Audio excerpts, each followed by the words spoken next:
So once again welcome back to virtual teaching. നമ്മളിന്ന് ഈ ഒരു വീഡിയോ ഡിസ്കസ് ചെയ്യാൻ പോകുന്നത് ബാങ്കിങ് ആൻഡ് ഇൻഷുറൻസിലെ ഫസ്റ്റ് മൊഡ്യൂളാണ്. സോ ബാങ്കിങ് ആൻഡ് ഇൻഷുറൻസിലെ ഫസ്റ്റ് മൊഡ്യൂളിൻ്റെ പേരാണ് ഇൻട്രൊഡക്ഷൻ ടു ബാങ്കിങ്. അപ്പോൾ ഇതിൽ മെയിനായിട്ട് ബാങ്കിങ്ങിനെ പറ്റിയുള്ള കുറച്ച് ഒരു കാര്യങ്ങൾ, എന്താണ് ബാങ്ക്, ബാങ്കിൻ്റെ ഡിഫറെൻറ്റ് ടൈപ്സ് ഏതൊക്കെയാണ്, അവരുടെ ഫങ്ഷൻസ് എന്തൊക്കെയാണ്, അങ്ങനെയുള്ള കുറച്ച് ഒരു ബേസിക് ആയിട്ടുള്ള കാര്യങ്ങളാണ് മെയിനായിട്ട് എന്ത് ചെയ്യുന്നത് നമ്മുടെ ഈ ഒരു മൊഡ്യൂൾ ഡിസ്കസ് ചെയ്യാൻ വേണ്ടി പോകുന്നത്. സോ ഫസ്റ്റ് ടോപ്പിക് നോക്കാം. ഫസ്റ്റ് ടോപ്പിക്കാണ് എന്താണ് bank. So what is A bank? എന്താണ് ബാങ്ക്? നമുക്ക് എല്ലാവർക്കും അറിയുന്ന ഒരു കാര്യമാണ് ബാങ്ക് എന്ന് പറഞ്ഞിട്ടുള്ളത്. അപ്പോൾ ബാങ്ക് എന്ന് പറയുന്നത് ഒരു ഇൻസ്റ്റിറ്റ്യൂഷനാണ് അല്ലേ. അപ്പോൾ നമുക്കറിയാം ബാങ്ക് എന്നത് ഒരു ഇൻസ്റ്റിറ്റ്യൂഷനാണ്. ആ ബാങ്ക് എന്തൊക്കെ ചെയ്യുന്നുണ്ട്?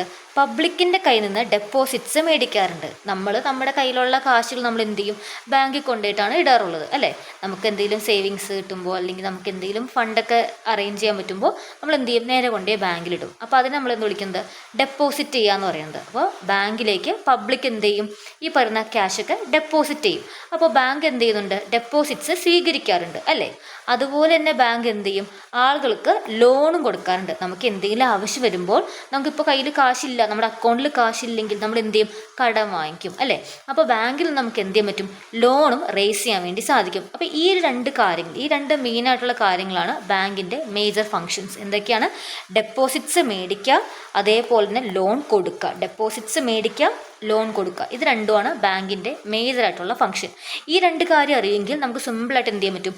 ബാങ്കിൻ്റെ ഡെഫിനിഷൻ എഴുതാൻ പറ്റും. ഇനി വായിച്ചു നോക്കാം. Bank is an institution which accept deposit from the public അല്ലേ. പബ്ലിക്കിൽ നിന്ന് ഡെപ്പോസിറ്റ് ആക്സെപ്റ്റ് ചെയ്യും and makes it available for those who need it. ആർക്കാണ് അത് ആവശ്യം അവർക്ക് എന്ത് ചെയ്യും? അത് ലോണായിട്ട് പ്രൊവൈഡ് ചെയ്യും. It helps in the remittance of money from one place to another അല്ലേ. ഒരു സ്ഥലത്ത് ഇപ്പോൾ ഈ ഒരു ഡെപ്പോസിറ്റ്, ഇപ്പോൾ ഇതൊരു 5000 രൂപയാണെങ്കിൽ ഈ 5000 രൂപ ഞാൻ പോയി ബാങ്കിൽ ഡെപ്പോസിറ്റ് ചെയ്തു. അപ്പോൾ ഇത് ഇവിടെ കിടക്കാണ്, 5000 രൂപ കിടക്കാണ്. എന്നാൽ ഇത് വെറുതെ ഇവിടെ കിടന്നു വെച്ചിട്ട് ആർക്കും ഗുണം ഉണ്ടാവാൻ പോണില്ല. പക്ഷേ ബാങ്ക് എന്ത് ചെയ്യുന്നു? സി എന്ന ആൾക്ക് ഈ ഒരു 5000 രൂപ അത്യാവശ്യമായിട്ട് വേണം, ലോൺ എടുക്കാൻ വന്നേക്കാണ്. അപ്പോൾ ഈ 5000 രൂപ എന്ത് ചെയ്യും? സിഇൻ്റെ കയ്യിലിരിക്കും. അപ്പോൾ അവിടെ അല്ല, അപ്പോൾ ഇന്നിട്ട് 5000 രൂപ ബാങ്കിലിട്ടോ? ഇല്ല, അതെവിടെ പോയി? സിഇൻ്റെ കയ്യിലേക്ക് പോയി. അപ്പോൾ ഒരു സ്ഥലത്ത് നിന്ന് മറ്റൊരു സ്ഥലത്തേക്ക് എന്ത് ചെയ്യും? ബാങ്ക് ഈ മണി റിമിറ്റ് ചെയ്ത് കൊടുക്കും, അങ്ങോട്ട് ട്രാൻസ്ഫർ ചെയ്ത് കൊടുക്കും. അപ്പോൾ ഇതാണ് മെയിനായിട്ട് ബാങ്കിൻ്റെ ഡെഫിനിഷൻ. പഠിക്കാൻ ഇമ്പോർട്ടൻ്റ് ആണ്. അപ്പോൾ ബാങ്കിങ്ങിൽ നിന്ന് ഏത് ക്വസ്റ്റ്യൻ വന്നാലും ലൈക്ക് ബാങ്ക് റിലേറ്റഡ്, ഇപ്പോൾ ബാങ്കിൻ്റെ ഫംഗ്ഷൻ, ബാങ്കിൻ്റെ ക്ലാസിഫിക്കേഷൻ എന്ത് ചോദിച്ചാലും നമുക്ക് എന്ത് ചെയ്യാൻ പറ്റും? തന്നെ ഈ ഒരു ഡെഫിനിഷൻ എഴുതി വയ്ക്കുക. എന്നിട്ട് നമ്മൾ എന്ത് ചെയ്യുക? ആ ഒരു ക്വസ്റ്റ്യനിലേക്ക് കിടക്കണം. അപ്പോൾ നമുക്ക് മാർക്ക് സ്കൂളിൽ സ്കോർ ചെയ്യാൻ വേണ്ടി ഹെൽപ്പ് ചെയ്യും. കാരണം ഒരു ഇൻട്രൊഡക്ഷൻ പോലെയാവും ഈ ഒരു ഡെഫിനിഷൻ. അപ്പോൾ നോക്കാം എന്താണ് ബാങ്ക്. ബാങ്ക് എന്ന് പറയുന്നത് ഒരു ഇൻസ്റ്റിറ്റ്യൂഷനാണ് വിച്ച് ആക്സെപ്റ്റ് ഡെപ്പോസിറ്റ് ആക്സെപ്റ്റ് ചെയ്യും. അതുപോലെ തന്നെ വിച്ച് പ്രൊവൈഡ് ലോൺ, അതാണ് which make it available for those who need it.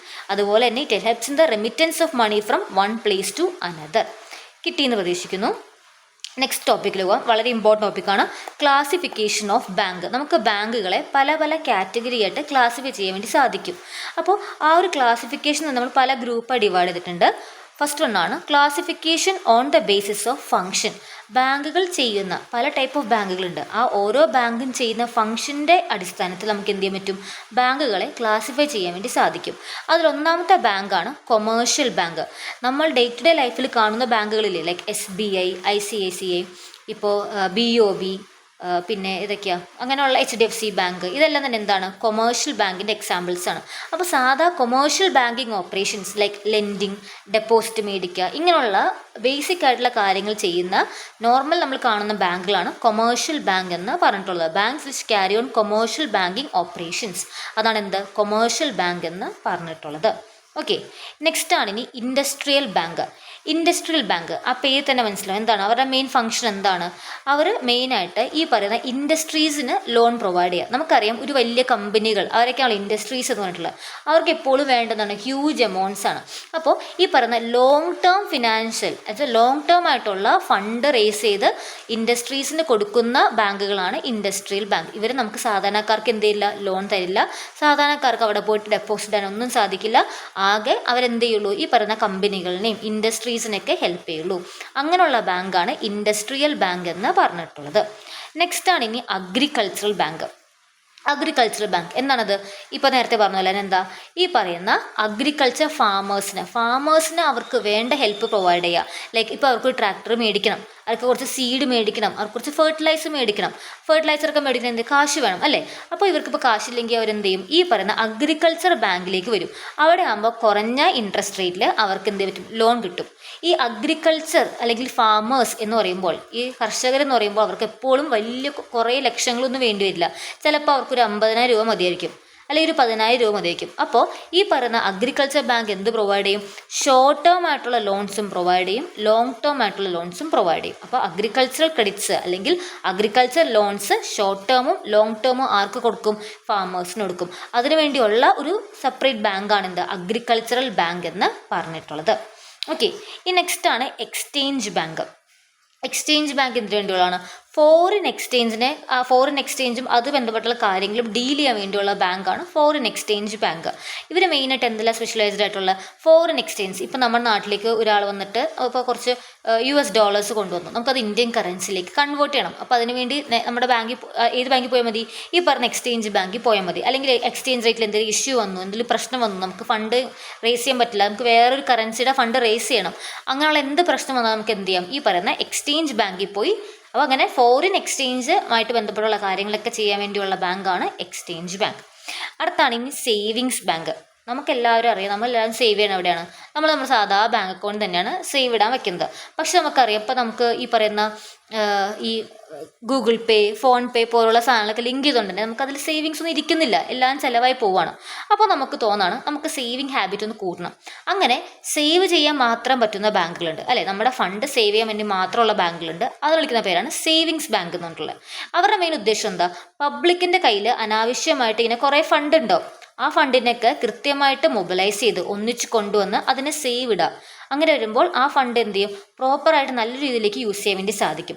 അതിനു വേണ്ടിയുള്ള ബാങ്കാണ് സേവിങ്സ് ബാങ്ക്. അപ്പോൾ സേവിങ്സ് പ്രൊമോട്ട് ചെയ്യാൻ വേണ്ടി തുടങ്ങിയിട്ടുള്ള ബാങ്കുകളാണ് സേവിങ്സ് ബാങ്ക് എന്ന് പറഞ്ഞിട്ടുള്ളത്. Okay, promote saving habit among public and mobilize a scattered saving of society into a common reservoir. അപ്പോൾ പല സ്ഥലത്ത് സേവിങ്സ് എടുക്കുന്ന കാലത്ത് എല്ലാത്തിനും ഒന്നിച്ച് കൊണ്ടുവന്ന സ്ഥലത്ത് സേവ് ചെയ്തിട്ട് അതിനെന്ത് ചെയ്യുക, എന്തെങ്കിലും സെക്യൂരിറ്റിയിലോ എന്തെങ്കിലും മാർക്കറ്റിലോ കൊണ്ട് ഇൻവെസ്റ്റ് ചെയ്ത് അവർക്ക് നല്ല രീതിയിൽ ഇൻട്രസ്റ്റ് കൊടുക്കാൻ വേണ്ടി ഈ സേവിങ് ബാങ്കിന് സാധിക്കും.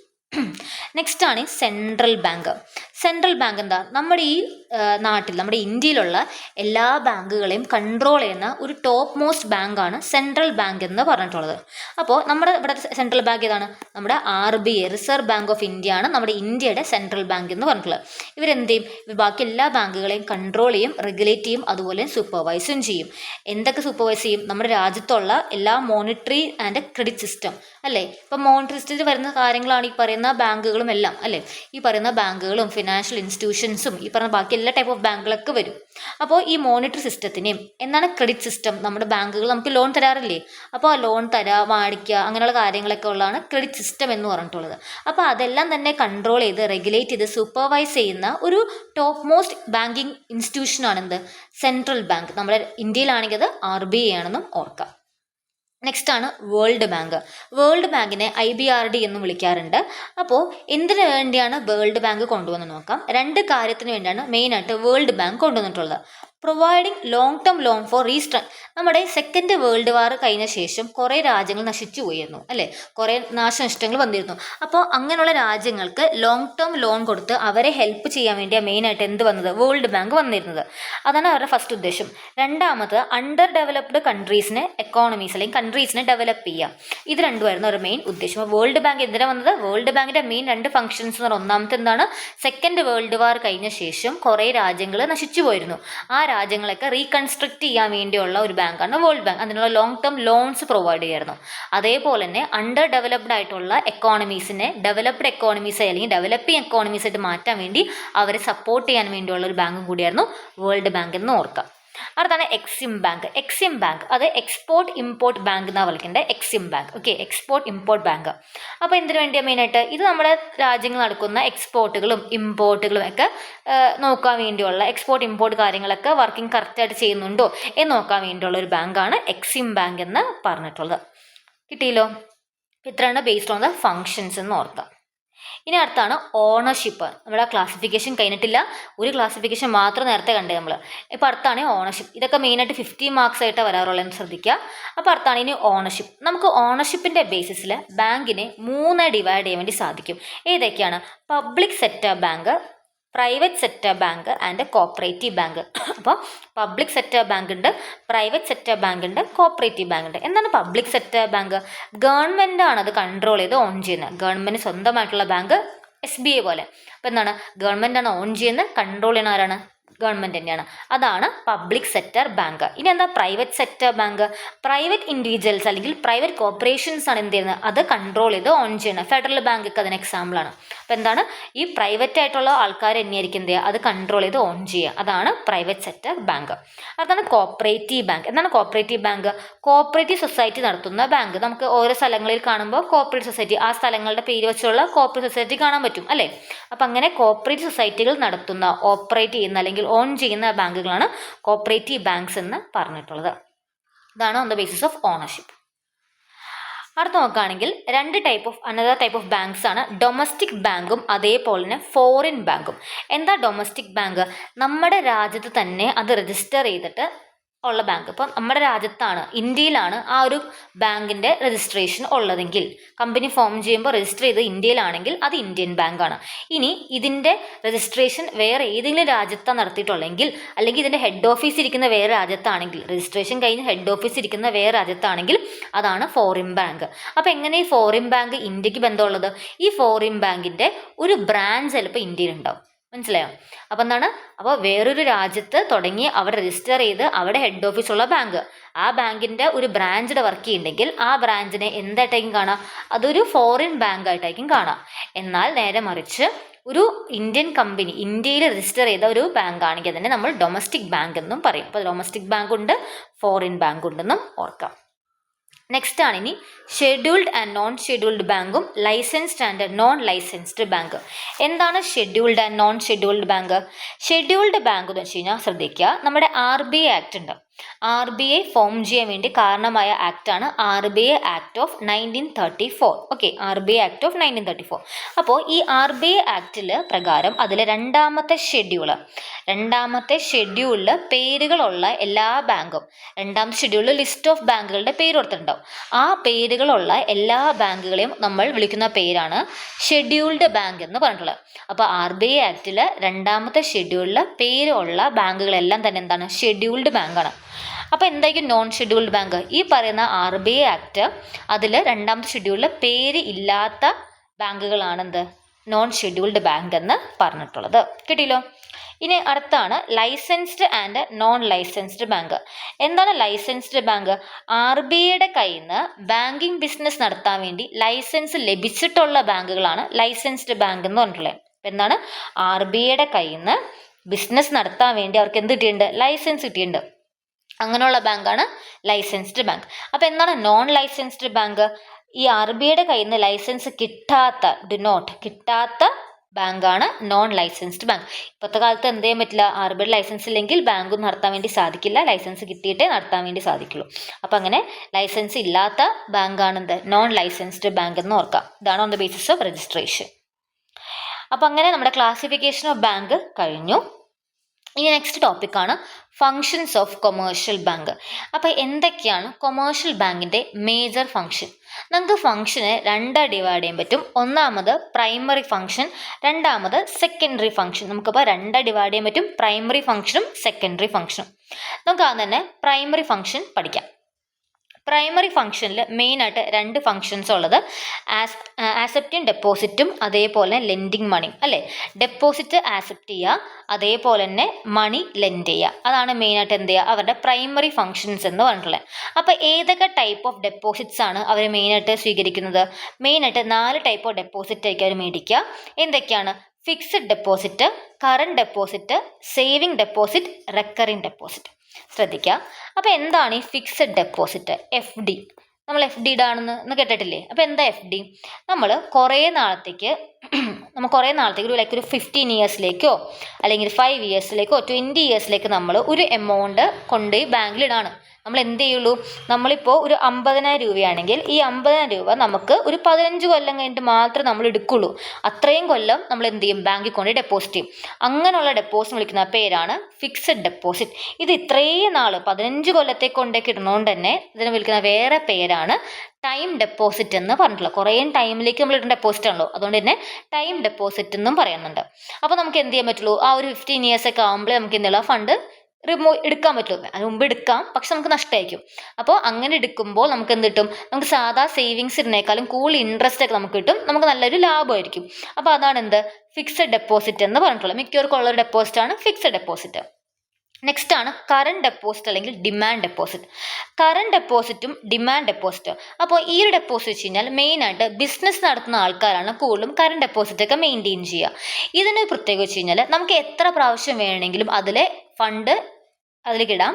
ഒരു ദിവസം തന്നെ എത്ര പ്രാവശ്യം വേണമെങ്കിലും അതിൽ വിഡ്രോയും ചെയ്യാം. ബിസിനസ് ആകുമ്പോൾ പല പല ട്രാൻസാക്ഷൻസ് ഉണ്ടാവും. അപ്പോൾ നമുക്ക് എത്ര പ്രാവശ്യം വേണമെങ്കിലും അതിൽ നിന്ന് ചിലപ്പോൾ ഫണ്ട് എടുക്കേണ്ടി വരും, അല്ലെങ്കിൽ കുറേ പ്രാവശ്യം ഫണ്ട് അതിൽ വരികയും ചെയ്യും.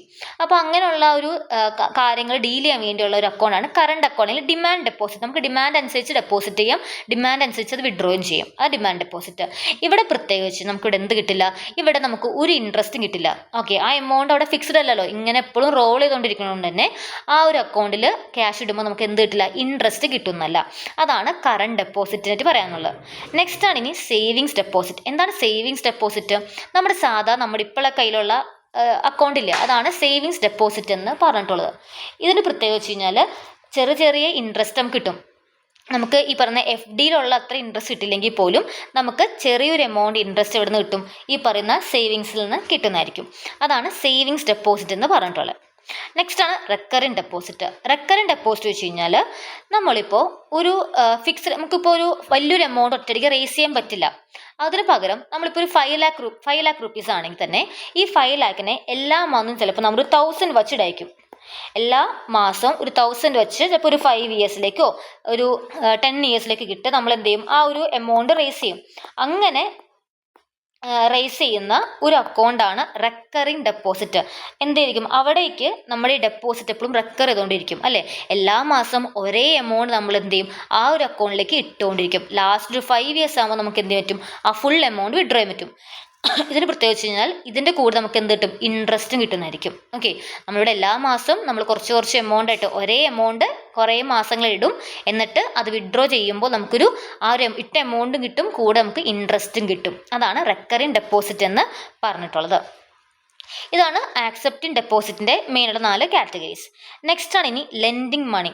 നമുക്ക് ഇനി എന്ത് ചെയ്യും, ബാങ്ക് നമുക്ക് ലോൺ തരും അല്ലേ. അപ്പോൾ അത് എങ്ങനെയൊക്കെയാണ് ലോൺ തരും നോക്കാം. ഓവർ ഡ്രാഫ്റ്റ് ഉണ്ട്, ക്യാഷ് ക്രെഡിറ്റ് ഉണ്ട്, discounting of bill of exchange ഉണ്ട്, money at call at short notice ഉണ്ട്, ടേം ലോണ്, ബ്രിഡ്ജ് ലോണ്. ഇനി ഓരോന്ന് നോക്കാം. എല്ലാം ഒന്നും ഇമ്പോർട്ടൻ്റ് അല്ല, ജസ്റ്റ് ഒന്ന് അറിഞ്ഞു വയ്ക്കാനുള്ള കുറച്ച് കാര്യങ്ങൾ പറഞ്ഞുതരാം. ഈ ഓവർ ഡ്രാഫ്റ്റ് വെച്ച് എന്താണ്, നമ്മുടെ അക്കൗണ്ടിൽ ഇപ്പോൾ നിലവിൽ കാശില്ല, നമുക്കിപ്പോൾ പെട്ടെന്നൊരു 50,000 രൂപ അത്യാവശ്യമായിട്ട് വേണം. പക്ഷെ നമ്മുടെ കയ്യിൽ അക്കൗണ്ടിൽ ആ ഒരു എമൗണ്ട് ഇല്ലാത്ത പക്ഷം ബാങ്ക് നമുക്ക് എന്ത് ചെയ്യും, ബാങ്ക് നമുക്ക് ഒരു ഇത്ര എമൗണ്ട് ആ അക്കൗണ്ടിൽ കിട്ടരും. എന്നിട്ട് നമുക്ക് എന്ത് ചെയ്യും, നമ്മുടെ ആവശ്യം അനുസരണം നമുക്ക് എന്ത് ചെയ്യും, അതിൽ നിന്ന് വലിക്കാം. അങ്ങനെ തരുന്ന എമൗണ്ട് നമ്മുടെ അക്കൗണ്ടിൽ ഉള്ളതൊക്കെ കൂടുതൽ എമൗണ്ട് ബാങ്ക് നമുക്ക് തരികയാണെങ്കിൽ അതിനെ വിളിക്കുന്ന പേരാണ് ഓവർ ഡ്രാഫ്റ്റ് എന്ന് പറഞ്ഞിട്ടുള്ളത്. ഈ മെയിനായിട്ട് കറണ്ട് അക്കൗണ്ടിലും അല്ലെങ്കിൽ ഡിമാൻഡ് അക്കൗണ്ടൊക്കെ ഈ പറഞ്ഞ ആ അക്കൗണ്ടിലേക്കാണ് മെയിനായിട്ട് ഓവർ ഡ്രാഫ്റ്റ് ഫെസിലിറ്റി ഉണ്ടാവുള്ളൂ. ഓക്കെ, അപ്പോൾ അവിടെ എന്ത് ചെയ്യാണ്, ബാങ്ക് നമുക്ക് ഓൾറെഡി എന്താണ് കുറച്ച് എമൗണ്ട് തരാണ്, നമ്മുടെ അക്കൗണ്ടിൽ അത്ര കാശില്ല, ബാങ്ക് തരാണ്, നമുക്കത് എന്ത് ചെയ്യാം, നമ്മുടെ ഇഷ്ടപ്രകാരം വിഡ്രോ ചെയ്യാം. എന്നിട്ട് ലാസ്റ്റ് നമുക്ക് എന്ത് മതി, ആ എമൗണ്ട് തിരിച്ചടച്ചാൽ മതി. അപ്പോൾ അത് എന്തിനു വേണ്ടിയാ പറഞ്ഞല്ലോ, കറണ്ട് അക്കൗണ്ട് എന്ന് പറയുമ്പോൾ മെയിനായിട്ടും ബിസിനസ് ആൾക്കാരെ കൂടുതൽ യൂസ് ചെയ്യുന്നത്, അവർക്ക് എപ്പോഴും ഫണ്ട് റോൾ ചെയ്യാൻ വേണം. അപ്പോൾ അവർക്ക് വേണ്ടിയാണ് മെയിനായിട്ട് ഈ ഓവർ ഡ്രാഫ്റ്റ് ഫെസിലിറ്റിയൊക്കെ ബാങ്ക് സെറ്റ് ചെയ്ത് വെച്ചിട്ടുള്ളത്. അതാണ് ഓവർ ഡ്രാഫ്റ്റ്. ഇനി ക്യാഷ് ക്രെഡിറ്റ്, അത് നമുക്ക് സാധാരണ നമ്മൾ ലോൺ എടുക്കില്ലേ, അതിനാണ് ക്യാഷ് ക്രെഡിറ്റ് എന്ന് പറഞ്ഞിട്ടുള്ളത്. സാധാരണ നമ്മൾ ബാങ്കിൽ പോയിട്ട് ലോൺ എടുക്കുന്നത്. ഇനി അടുത്തതാണ് money at call and at short notice. ഈ പറഞ്ഞ മണി അറ്റ് കോളും ഷോർട്ട് നോട്ടീസ് എന്ന് പറഞ്ഞിട്ടുള്ളത് ബാങ്കുകൾ തമ്മിലുള്ള ഒരു ഇടപാടാണ്. അവിടെ ഒരു ബാങ്കിന് അത്യാവശ്യമായിട്ട് ഒരു ഫണ്ട് റേസ് ചെയ്യണം. അങ്ങനെ ഒരു എന്ത് ചെയ്യും, ഒരു ബാങ്കിൻ്റെ തൊട്ടടുത്ത് ഇപ്പോൾ ഫോർ എക്സാമ്പിൾ ഇപ്പോൾ BOBക്ക് ഫണ്ട് വേണം, ഇപ്പോൾ പെട്ടെന്ന് ഫണ്ടില്ല, തൊട്ടപ്പുറത്ത് ഫെഡറൽ ബാങ്ക് ഉണ്ടെങ്കിൽ ഫെഡറൽ ബാങ്കിന് എന്ത് ചെയ്യാം, ഒറ്റ ദിവസത്തേക്ക് വേണമെങ്കിൽ ക്യാഷ് മറിക്കാനായിട്ട് ഫണ്ട് ചോദിക്കാം. അതിനെ വിളിക്കുന്ന പേരാണ് മണി അറ്റ് കോൾ. അതിൻ്റെയൊക്കെ ചിലപ്പോൾ അതിൻ്റെ മെച്യൂരിറ്റി പീരീഡ് ചിലപ്പോൾ 1 day തൊട്ട് 14 days വരെ ഉണ്ടാവുള്ളൂ. അതാണ് മണി അറ്റ് കോൾ അല്ലെങ്കിൽ അറ്റ് ഷോർട്ട് നോട്ടീസ് എന്ന് പറഞ്ഞിട്ടുള്ളത്. ഇനി അടുത്താണ് ടേം ലോൺസ്. ടേം ലോൺസ് വെച്ച് കഴിഞ്ഞാൽ ഇപ്പോൾ ക്യാഷ് ക്രെഡിറ്റ് ഉണ്ട്, ടേം ലോൺ ഉണ്ട്. ക്യാഷ് ക്രെഡിറ്റ് എന്ന് വെച്ച് കഴിഞ്ഞാൽ ചെറിയൊരു എമൗണ്ട് ലൈക്ക് ഒരു 50,000 അല്ലെങ്കിൽ 1 lakh ആയിരിക്കും. പക്ഷെ ടേം ലോൺ എന്ന് വെച്ചാൽ എന്താണ്, അതൊരു വലിയ ഹ്യൂജ് എമൗണ്ട്. ഇപ്പോൾ ഹൗസിംഗ് ലോൺ എടുക്കുക, അങ്ങനെ എന്തെങ്കിലും ഒരു ലൈക്ക് ഒരു 30 lakh 40 lakh ഒക്കെ എടുക്കുകയാണെങ്കിൽ നമ്മൾ തിരിച്ചടയ്ക്കുമ്പോൾ ഉറപ്പായിട്ടൊരു 15 കൊല്ലോ 20 കൊല്ലോ ഒക്കെ എടുക്കുമായിരിക്കും. അങ്ങനെ അതൊരു ലോങ് പീരീഡിലേക്ക് ആയതുകൊണ്ട് തന്നെ അതിനെ വിളിക്കുന്ന പേരാണ് ടേം ലോൺ. വലിയൊരു എമൗണ്ട് കുറേ കാലത്തേക്ക് ലോൺ എടുക്കുകയാണെങ്കിൽ അതാണ് ടേം ലോൺ എന്ന് പറഞ്ഞിട്ടുള്ളത്. നെക്സ്റ്റ് ആണ് ഇനി ബ്രിഡ്ജ് ലോൺ. നമുക്കിപ്പോൾ വീട് പണി നടന്നുകൊണ്ടിരിക്കുകയാണ്. നമ്മളിപ്പോൾ നേരത്തെ എടുത്ത ലോൺ തീർന്നു, നമുക്ക് ഇനി ഒരു പുതിയ ലോൺ സാങ്ഷനായി കിട്ടണം. അപ്പോൾ അതിൻ്റെ ഇടയിൽ ഒരു ഗ്യാപ്പ് ഉണ്ട്. ആ ഗ്യാപ്പിൽ നമുക്ക് ഫണ്ട് ആവശ്യമാണ്, അല്ലാണ്ട് നമുക്ക് പണി പൂർണ്ണമായി നിർത്തി വയ്ക്കാൻ പറ്റില്ല. അപ്പോൾ ഈ ലോൺ തീർന്നു, ആ ഒരു പുതിയ ലോൺ സാങ്ഷൻ ആവുന്ന വരെ നമുക്ക് പിടിച്ചെടുക്കാൻ വേണ്ടി ഒരു ചെറിയൊരു ലോൺ വേണം. ആ ചെറിയ ലോണിന് വിളിക്കുന്ന പേരാണ് ബ്രിഡ്ജ് ലോൺ എന്ന് പറഞ്ഞിട്ടുള്ളത്. അപ്പോൾ അങ്ങനെയുള്ള ലോൺ എന്ത് ചെയ്യും? ബാങ്ക് പ്രൊവൈഡ് ചെയ്യും. ചിലപ്പോൾ നമുക്ക് സാങ്ഷൻ ആവേണ്ടത് 1 കോടി രൂപയുടെ ലോൺ ആയിരിക്കും. പക്ഷെ ഇപ്പോൾ നമുക്ക് പിടിച്ചെടുക്കാൻ വേണ്ടത് ഇപ്പോൾ 2 ലക്ഷമോ 3 ലക്ഷമോ മതിയെങ്കിൽ ബാങ്ക് എന്ത് ചെയ്യും? നമുക്ക് ആ ഒരു ചെറിയ ലോൺ തരും. അതാണ് എന്ത്? ബ്രിഡ്ജ് ലോൺ എന്ന് പറഞ്ഞിട്ടുള്ളത്. നെക്സ്റ്റ് ആണ് അതിനിടയിലുള്ള discounting of bill of exchange. Bill of exchange മെയിനായിട്ട് ട്രേഡേഴ്സ് ഒക്കെ നടത്തുന്ന സാധനങ്ങളാണ്. അങ്ങോട്ട് ഇപ്പോൾ നമ്മളിപ്പോൾ സാധനം മേടിച്ച് നമുക്ക് ഇൻ എക്സ്ചേഞ്ച് നമുക്ക് ബില്ല് തരും. നമുക്ക് എന്ത് ചെയ്യാം? അത് ബാങ്കിന് കൊണ്ട് കൊടുത്തു കഴിഞ്ഞാൽ ബാങ്ക് നമുക്ക് ആ ഒരു ഫണ്ട് തരും നമുക്ക്. അതാണ് discounting of bill of exchange എന്ന് പറഞ്ഞിട്ടുള്ളത്. അത്യാവശ്യമല്ല, ജസ്റ്റ് ഈ ഒരു ബാക്കിയുള്ള കാര്യങ്ങൾ ശ്രദ്ധിക്കുക. ഇതാണ് അവരുടെ പ്രൈമറി ഫങ്ഷൻസ് എന്ന് പറഞ്ഞിട്ടുള്ളത്. നെക്സ്റ്റ് ആണ് ഇനി സെക്കൻഡറി ഫങ്ഷൻസ്. അപ്പോൾ എന്തൊക്കെയാണ് സെക്കൻഡറി ഫങ്ഷൻസ് നോക്കാം. സെക്കൻഡറി ഫങ്ഷൻസ് 2 ടൈപ്പ് ഉണ്ട്. ഏജൻസി ഫങ്ഷൻസ് ഉണ്ട്, അതുപോലെ തന്നെ ജനറൽ യൂട്ടിലിറ്റി ഫങ്ഷൻസ് ഉണ്ട്. ഒരു ഏജന്റിനെ പോലെ ബാങ്ക് ഇടയ്ക്ക് പെരുമാറാറുണ്ട്. എങ്ങനെയൊക്കെയാ? നമുക്ക് ഫണ്ട് ട്രാൻസ്ഫർ ചെയ്യാൻ വേണ്ടി ഹെൽപ്പ് ചെയ്യുന്നു, അല്ലെങ്കിൽ നമുക്ക് വേറെ ബാങ്കിൽ നിന്ന് ചെക്ക് കളക്ട് ചെയ്ത്, വേറെ ആളുടെ അടുത്ത് ചെക്ക് കളക്ട് ചെയ്ത് ബില്ല് കളക്ട് ചെയ്യാൻ, പ്രോമിസറി നോട്ട്സ് കളക്ട് ചെയ്യാൻ ഹെൽപ്പ് ചെയ്യുന്നു. സെക്യൂരിറ്റീസ് പർച്ചേസ് ചെയ്യാനും സെയിൽ ചെയ്യാനും ഹെൽപ്പ് ചെയ്യുന്നു. ഈ കമ്പനികളുടെ ഡിവിഡൻസ് ഒക്കെ മേടിക്കാനും കളക്ട് ചെയ്യാനും അത് കൊടുക്കാനും ഹെൽപ്പ് ചെയ്യുന്നു. പിന്നെന്താ? ട്രസ്റ്റി ആയിട്ടൊക്കെ ആക്ട് ചെയ്യുന്നു. ഇതൊക്കെ എന്താണ്? മെയിനായിട്ട് ഏജൻസി ഫങ്ഷൻസ് ആണ്. പിന്നെ അടുത്ത ജനറൽ യൂട്ടിലിറ്റി ഫംഗ്ഷൻ എന്താ? നമുക്ക് ലോക്കർ ഫെസിലിറ്റി, നമ്മുടെ ഗോൾഡും സാധനങ്ങളും സൂക്ഷിക്കാൻ വേണ്ടി ലോക്കർ ഫെസിലിറ്റി പ്രൊവൈഡ് ചെയ്യുന്നു. ട്രാവലേഴ്സ് ചെക്ക്, നമുക്ക് ട്രിപ്പ് വേറൊരു രാജ്യത്തേക്ക് ട്രിപ്പ് പോകണം, നമുക്കിപ്പോൾ ട്രാവലേഴ്സ് ചെക്കൊക്കെ ആര് പ്രൊവൈഡ് ചെയ്യും? ബാങ്കുകൾ പ്രൊവൈഡ് ചെയ്യും. പിന്നെ ലെറ്റർ ഓഫ് ക്രെഡിറ്റ്സ് ഇഷ്യൂ ചെയ്യുന്നു. പിന്നെ നമുക്ക് വേണ്ട ഇൻഫോർമേഷൻസ് ഒക്കെ നമുക്ക് തരുന്നു, അത് കളക്ട് ചെയ്ത് നമ്മളിലേക്ക് എത്തിക്കുന്നു. Under writing securities, dealing in foreign exchange and issue of ATM cards ഒക്കെ നമുക്ക് പ്രൊവൈഡ് ചെയ്യുന്നു. ക്രെഡിറ്റ് കാർഡ്സ് പ്രൊവൈഡ് ചെയ്യുന്നു. അപ്പോൾ ഇതൊക്കെയാണ് മെയിനായിട്ട് സെക്കൻഡറി ഫങ്ഷൻസ് എന്ന് പറഞ്ഞിട്ടുള്ളത്. അപ്പോൾ നമ്മളിന്ന് ഈ ഒരു ക്ലാസ്സിൽ മെയിനായിട്ട് ഇത്രയും കാര്യങ്ങൾ ഡിസ്കസ് ചെയ്തു. എന്താണ് ബാങ്ക് എന്ന് പഠിച്ചു, ഡിഫറെൻറ്റ് ക്ലാസിഫിക്കേഷൻസ് ഓഫ് ബാങ്ക് പഠിച്ചു, അതുപോലെ തന്നെ നമ്മുടെ കൊമേഴ്ഷ്യൽ ബാങ്കിൻ്റെ മേജർ ആയിട്ടുള്ള ഫംഗ്ഷൻസ്, അതും പ്രൈമറി ഫംഗ്ഷൻസ് ഉണ്ട്, സെക്കൻഡറി ഫംഗ്ഷൻസ് ഉണ്ടെന്ന് പഠിച്ചു. അപ്പോൾ നെക്സ്റ്റ് വീഡിയോയിൽ ബാക്കി ടോപ്പിക്സ് കവർ ചെയ്യുന്നതായിരിക്കും. സോ വീഡിയോ നിങ്ങൾക്ക് യൂസ്ഫുൾ ആണെന്ന് തോന്നുകയാണെങ്കിൽ ഉറപ്പായിട്ട് എന്ത് ചെയ്യുക? വീഡിയോ നിങ്ങൾ ലൈക്ക് ചെയ്യണം. അതുപോലെ തന്നെ ചാനൽ ആദ്യമായിട്ടാണ് കാണണമെങ്കിൽ ചാനൽ സബ്സ്ക്രൈബ് ചെയ്യാനും മറക്കരുത്. ഈ നമ്മുടെ ചാനലിൽ ഇതുപോലത്തെ ഇമ്പോർട്ടൻ്റ് ആയിട്ടുള്ള അല്ലെങ്കിൽ ഏറ്റവും യൂസ്ഫുൾ ആയിട്ടുള്ള വീഡിയോസ് നമ്മൾ ചെയ്യുന്നതായിരിക്കും. ഇതുപോലെ തന്നെ വെർച്വൽ ടീച്ചിങ്ങിന് ഒരു ടെലിഗ്രാം ചാനലുണ്ട്, ഗ്രൂപ്പുണ്ട്. അപ്പോൾ അതിൽ നമുക്ക് കൃത്യമായിട്ട് കുറേ നോട്ട്സുകൾ, നമുക്ക് ഈ പറയുന്ന നോട്ട്സുകളും കാര്യങ്ങളൊക്കെ അതിൽ കുറേ ഷെയർ ചെയ്തിട്ടുണ്ട്. ഫയൽസിൽ നമുക്ക് നോട്ട്സൊക്കെ കിട്ടുന്നതായിരിക്കും. അപ്പോൾ നിങ്ങൾ അതും കൂടി യൂസ് ചെയ്ത് നിങ്ങൾക്ക് എക്സ്ട്രാ സ്റ്റഡി മെറ്റീരിയൽസും PYQs ഒക്കെ കിട്ടുന്നതായിരിക്കും. അതിലെല്ലാ സ്റ്റുഡൻസും അവരുടെ ക്വറീസും കാര്യങ്ങളൊക്കെ ഡിസ്കസ് ചെയ്യാറുണ്ട്. നിങ്ങൾക്ക് അതിൽ കയറി കഴിഞ്ഞാൽ MG യൂണിവേഴ്സിറ്റിയിലെ ലേറ്റസ്റ്റ് അപ്ഡേറ്റ്സും കാര്യങ്ങളൊക്കെ അറിയാൻ വേണ്ടി സാധിക്കും. മാക്സിമം അതൊക്കെ യൂട്ടിലൈസ് ചെയ്യാം. അപ്പോൾ നന്നായി പഠിക്കാൻ നിങ്ങളുടെ ഫ്രണ്ട്സിനും ഈ ഒരു വീഡിയോ ഷെയർ ചെയ്യാം. Thanks for watching.